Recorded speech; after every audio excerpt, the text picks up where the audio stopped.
Salut à toutes et à tous, on se retrouve donc pour une vidéo assez rapide expliquant quelques fonctionnalités de la fiche Cyberpunk Red, supportée donc par l'équipe de programmeurs de CD Projekt Red. On va en réalité simplement expliquer donc le point de vue des joueurs. Il y aura certains modules que j'utilise qui ne seront pas donc liés à la fiche directement. Si jamais vous êtes intéressé par quel module est-ce que j'utilise, j'en ferai une vidéo prochainement. Mais cette vidéo-là s'adresse principalement donc aux joueurs que j'ai, afin donc de leur montrer toutes les petites astuces pour pouvoir fluidifier leur expérience sur Foundry. Alors, déjà, la première chose qu'il faut savoir, donc c'est une option qui est comprise dans le Foundry de base. Il faut simplement l'activer dans les options des jetons. À chaque fois qu'ils vont mettre la souris sur un jeton, ils pourront voir donc sa barre, ses différentes barres. Donc c'est vrai que la quantité de barres, elle est liée à un module, étant donné que vous pouvez n'en afficher que 2 normalement. Avec ce module-là, je peux en afficher beaucoup plus, et moi je décide d'en afficher 4. La 4e n'est pas visible ici parce que la plupart des jetons n'ont pas de bouclier. Donc la première barre tout en haut est celle de l'armure du corps. Ensuite, en bleu foncé, on a l'armure de la tête. Et enfin, normalement, tout en bas, quand elle est remplie verte, mais la couleur se dégrade au fur et à mesure, c'est la barre de vie ou de points de santé. Et si jamais la personne a un bouclier, elle aura une petite 4e barre sur le côté. Ensuite, il faut savoir qu'en sélectionnant donc le jeton, vous pouvez vous déplacer non seulement avec les flèches directionnelles, mais aussi simplement en tirant votre jeton, hop là, en haut, à droite, à gauche. Ensuite, nous allons explorer donc les petites fonctionnalités avec la fiche. Donc la fiche est divisée en 4 parties, compétences, équipements, cybermatériel et effets, et en dessous en 3 parties, le parcours, le rôle et le combat. Ici donc vous avez d'autres informations comme vos caractéristiques, votre pseudo, votre rôle, point de santé. Là c'est la quantité de jets de sauvegarde contre la mort que vous avez fait, et à chaque jet de sauvegarde contre la mort consécutif, ça devient de plus en plus difficile. Là, votre humanité, et là, vos points d'amélioration. Donc déjà, la première chose qu'on peut remarquer avec les stats, c'est que rapidement, ça peut peut-être un peu devenir, comment dire, étouffant, vu la quantité de stats qu'il y a. Et pour ça, ce qu'il faut faire, en fait, ce qu'il faut penser à faire, c'est simplement épingler les stats utiles en appuyant sur cette petite épingle. Donc par exemple, ici en compétences de corps, admettons que résistance à la torture, danse et contorsion soient des statistiques qui ne soient pas souvent utilisées par IST. Alors tout ce qu'elle a à faire, c'est hop là, épingler les statistiques qu'elle pense utiles, ne pas épingler le reste, et appuyer donc sur le petit moins. Maintenant, inversement, si on pense qu'une stat va être utilisée souvent, on peut la glisser dans les barres de macros rapides, et je reviendrai sur leur utilisation plus tard, mais là on va juste prendre un exemple. On va admettre que l'esquive est quelque chose, pardon, admettre donc là que l'esquive est une statistique que IST pense utiliser beaucoup, donc en glissant l'esquive ici, elle peut la retrouver là, et la rôle. Ensuite, vous pouvez simplement utiliser les macros pour d'autres utilités. Par exemple, si le fusil d'assaut, le tir au fusil d'assaut, c'est quelque chose que IST pense utiliser beaucoup, pardon, elle peut venir ici et glisser donc simplement la petite boîte ici, et elle a donc son fusil d'assaut là, et ça lui permet donc d'attaquer sans avoir à ouvrir directement sa fiche, ce qui est vachement utile. Ensuite, on va voir donc ce qu'on peut faire dans la catégorie équipement. Donc là, vous avez divers icônes et vous allez voir, elles sont assez simples à utiliser. Cette icône de cercle est liée avec la valise et la main. Le cercle veut dire que vous possédez l'objet mais que vous ne l'avez pas forcément sur vous. La valise veut dire que vous le portez sur vous mais que vous ne l'avez pas en main. Et quand il est en main, c'est l'icône de la main tout simplement. Pour pouvoir changer le statut de votre objet, il suffit de recliquer dessus. Vous remarquerez que pour faire apparaître votre arme ici, vous avez besoin de l'avoir en main. Et si vous voulez donc avoir une autre arme, hop là, vous recliquez là pour l'avoir en main. Ça va vous faire un petit avertissement parce que le fusil d'assaut est déjà une arme à deux mains. Donc vous ne pouvez pas les avoir toutes les deux en main. Bon, ça vous laisse, mais ça vous dit que normalement c'est pas possible. Et vous avez simplement à recliquer ici sur le fusil d'assaut pour signifier que il est de nouveau dans la valise. Ensuite, avec le petit cercle comme ça, vous pouvez recharger votre arme et la remettre du coup à 35 sur 35 par exemple. Avec ça, vous pouvez donc gérer les améliorations. Si par exemple je déséquipe cette amélioration ici, je vais la retrouver en bas. Donc le chargeur plus grand pour le fusil d'assaut. Et là je vais revenir ici, je vais cliquer sur ce petit cercle. Donc là, je retrouve mon amélioration ici. Je valide. Et là, on peut voir la petite flèche qui m'indique que l'amélioration est bien équipée. Et ici, on peut voir que donc c'est passé à 35 alors que c'était à 25 avant. Et là, hop là, on peut simplement recharger. Là, les balles reviennent. On peut voir qu'elles ont été soustraites de la réserve de balles qu'on avait ici en bas. Alors, l'armure, pareil, il faut avoir l'armure équipée donc avec l'icône de main pour pouvoir l'avoir dans votre petite box armure ici. Et cette petite icône permet par exemple de réparer votre armure si vous en avez les capacités techniques. L'icône de ciseaux vous permet donc de diviser les stacks, la quantité de tous vos objets en fait. Quand vous en avez plusieurs, vous pouvez cliquer sur le ciseau pour diviser en deux et ça va juste vous mettre deux valeurs, deux lignes différentes de munitions. Les deux flèches qui partent une vers la gauche, une vers la droite, elles, c'est pour changer de chargeur et de type de munitions. Admettons que East avait des munitions incendiaires, il faudrait qu'elle utilise changer de munitions et qu'elle sélectionne ici donc les munitions incendiaires pour pouvoir changer de balles normales à des balles incendiaires.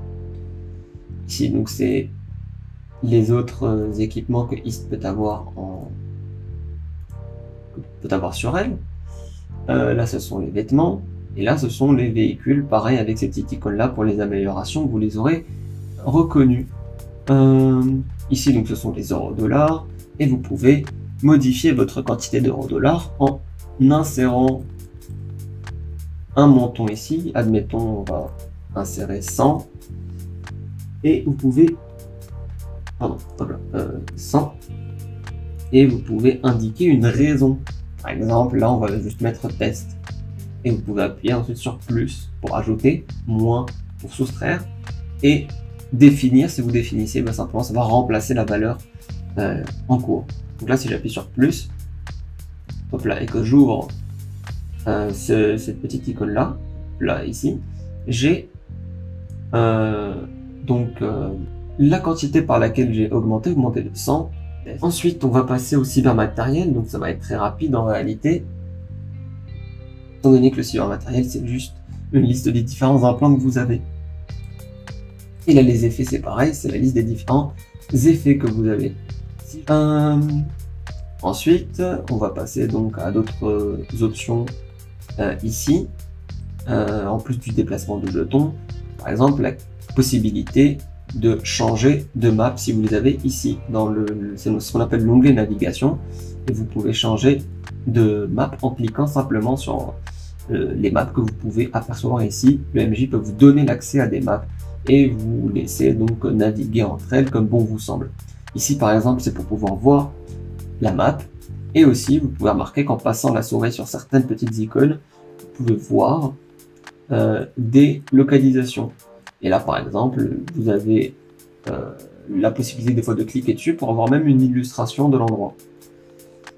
Donc je vais sélectionner le jeton de East et on va pouvoir voir déjà pas mal de trucs différents. Ici, vous avez toujours hein, les macros. Admettons par exemple qu'elle veut utiliser son fusil d'assaut, elle n'a simplement qu'à appuyer sur 2. Hop là, elle peut utiliser son fusil d'assaut, entrer, et elle peut le lancer aussi facilement que ça. Ici ensuite, elle aura une petite goutte pour faire les dégâts, même pas besoin d'ouvrir la fiche.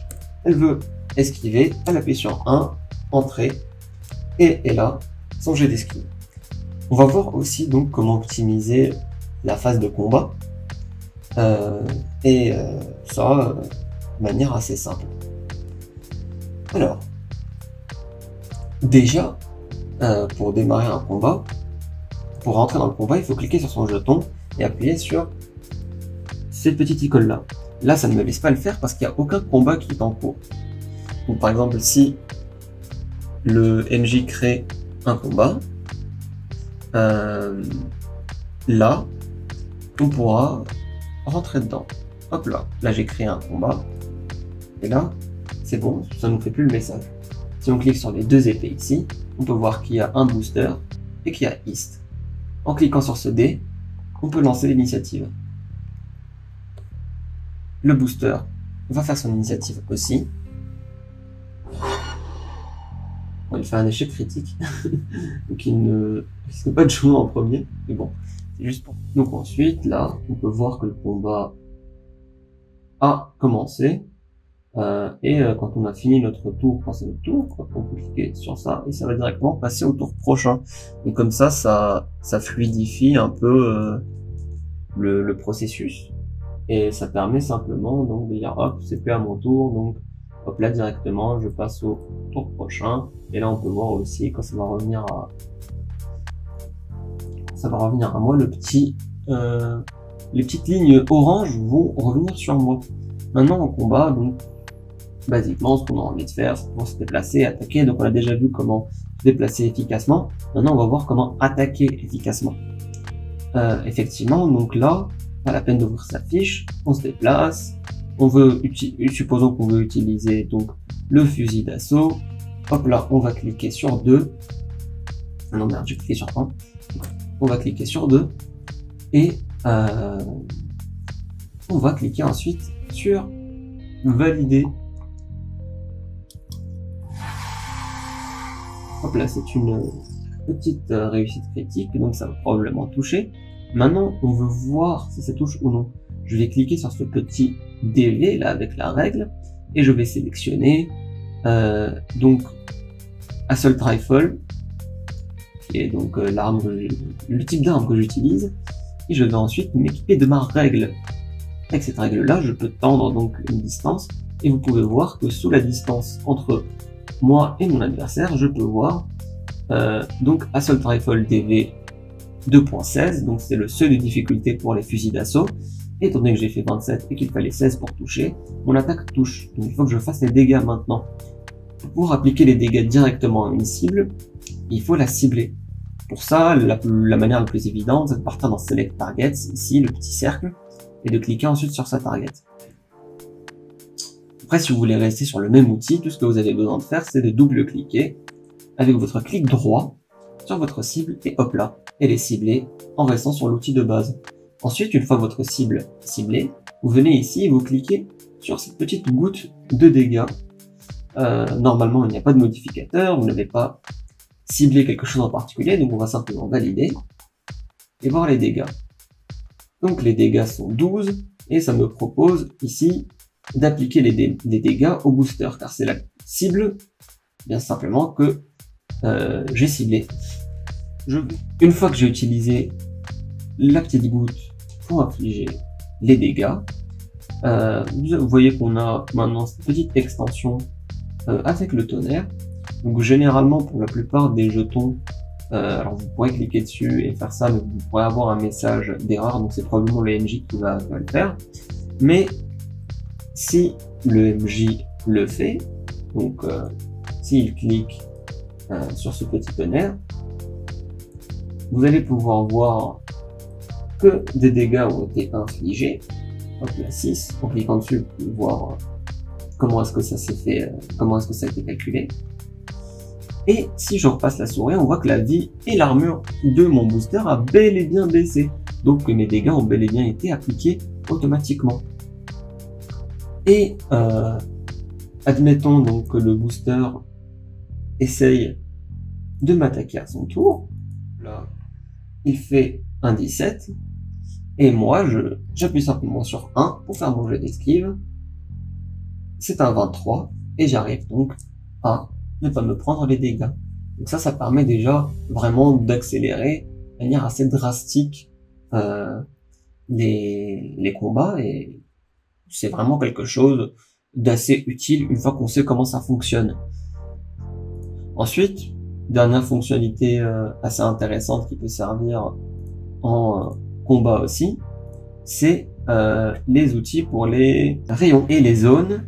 Donc vous avez l'outil cercle là qui vous permet donc de tirer un rayon pour pouvoir voir la zone d'impact. En double cliquant dessus, vous pouvez modifier simplement les données. Par exemple, vous pouvez cliquer 5 là si vous voulez un rayon de 5. Là, et ça vous met les cases que ça touche. Vous pouvez même modifier donc les couleurs et aussi bon le type. Même si voilà, vous pouvez directement en fait utiliser ces autres types d'outils pour avoir un cône, un carré, ou un rectangle, etc. Pour les supprimer, il faut recliquer sur leur centre et cliquer sur supprimer. Les différentes formes, vous avez cercle, cône, rectangle, et ça c'est pour faire simplement quelque chose en rayon, enfin en ligne. Et voilà, c'est à peu près la plupart des outils que vous aurez besoin d'utiliser pour fluidifier. Vous avez donc des trucs un peu sympas, mais qui déterminent, enfin qui sont aussi dépendants de modules qui sont installés sur la partie. Par exemple, vous pouvez accéder ici au journal de quête, et là vous pouvez avoir donc un petit rappel avec votre quête en cours et les différentes petites étapes que vous avez accomplies ou non. Et là vous avez le jour, enfin le calendrier pour savoir quel jour vous êtes et différentes notes sur des jours en particulier. Et voilà, donc c'est à peu près tout ce qu'il y a à savoir sur ceci.